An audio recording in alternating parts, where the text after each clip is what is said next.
Hello, welcome to Conversations, where we talk about how BFNC works with community members to address life issues based off of current events and statistics. I am Chandra Redfern, CEO of the Buffalo Federation of Neighborhood Centers, known as BFNC, and I am LaCherie Jager. hello. So, LaCherie, I was watching the Today Show.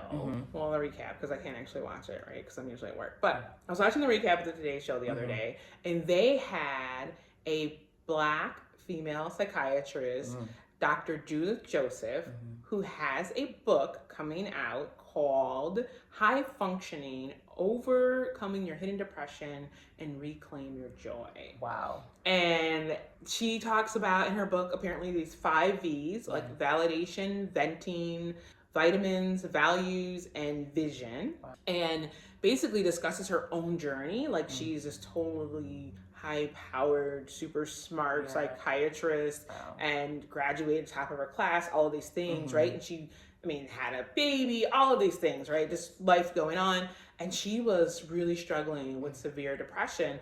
But because she was showing up and she was like rocking it out, nobody ever knew, right? So she wrote a book about her journey and she wants to help other individuals like overcome this. And so I got to thinking about like how many people, she I think is like one really, really like extreme case of like super cheap person.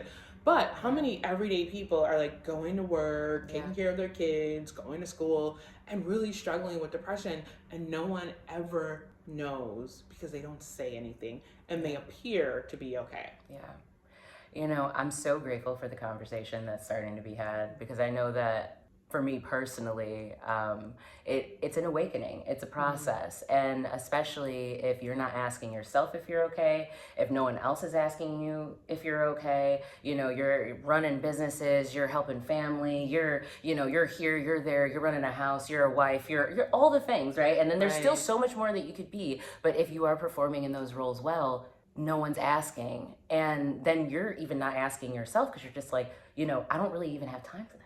Kind of thing. And then you're just like, and then there's kind of like this wall thing that happens. And I found myself experiencing that actually this past March. And it was, and I'm really grateful for some of the resources that I've been able to come across, just because, especially when you mentioned vision and vitamins, I know that just the mental consistency it takes to be able to take those vitamins, to do the research, to want to invest in yourself in that way once you realize that you're not okay. Because it's okay to not be okay, but to stay that way is not. So I know that, it might seem simple, but when it came to like sleep and trying to implement some of those vitamins, and taking them regularly, like making sure you make the room in your morning before you go to work or before you have to jump into that meeting to take those vitamins, like even those like little steps. And I think that it seems like such a grand thing that we're going to have to do for ourselves if we even decide to hit on depression or anxiety or trying to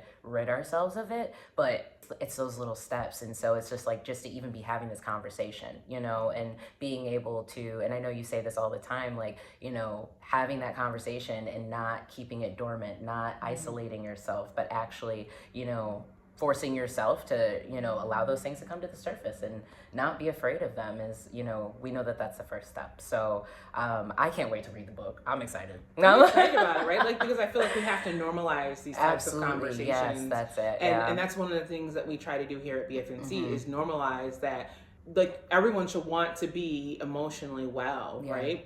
So, you could be physically well and not emotionally well. Yeah. And again, a lot of times we don't talk about it based on a lot of different things, like stigma, or we don't want to seem weak or whatever. Yeah. But no, like, I think even just taking that initiative. And so when you talk about, you did the research and being consistent.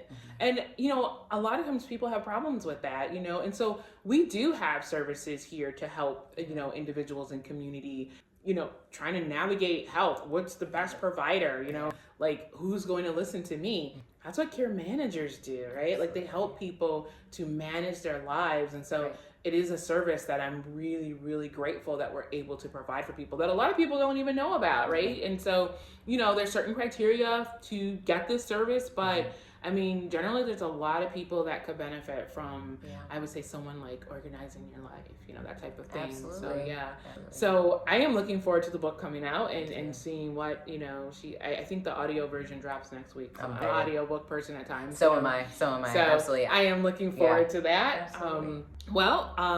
You know, if someone is interested in knowing more about BFNC, or maybe just starting a conversation with someone about where they might go to get help, they can check us out on our website at www.bfnc.org. Bye, guys.